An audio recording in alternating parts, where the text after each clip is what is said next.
Praise the lord. ఈ సాయంకాలపు వేళ దేవుడు నీకు ఇస్తున్న వాగ్దానము సామెతల గ్రంథము 3వ అధ్యాయము 6వ వచనం.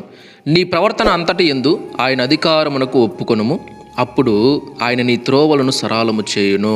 చూడండి, దేవుని వాక్యం చెప్తుంది ఏమంటే, నీ ప్రవర్తన అంతటి యందు కూడా ఆయన అధికారమునకు ఒప్పుకో, దేవుని అధికారమునకు ఒప్పుకో, అప్పుడు నీ త్రోవలను సరళము చేయును. ఎవరు? దేవుడు సరళం చేస్తాడు. నేను జ్ఞాని కదా, నేను తెలివైనోడు కదా, నేను పెద్ద కింగు కదా అని అనుకోవద్దు. నువ్వు అనుకోకుండా, ప్రభా నాదేముంది తండ్రి, మీ ఇష్టమయ్యా, మీ చిత్తం, ఏ యోగ్యత లేని వాడినయ్యా, నేను ఎందుకు పనికిరాని వాడిని ప్రభా, అయ్యా మీ అధికారమునకు నాయన ప్రభా నేనైతే ఒప్పుకుంటున్నాను ప్రభా. ఇదోండి తండ్రి, నా ప్రవర్తన ఆలోచన వద్దు, మీ చిత్తం జరిగించండి. ఆయనకు పూర్తిగా నువ్వు లోబడ్డావంటే, ఆయన మాట నువ్వు విన్నావంటే, అప్పుడు ఆయన నీ జీవితాన్ని ఎలా నడిపించాలో అలా నడిపిస్తాడన్నమాట. Praise the lord.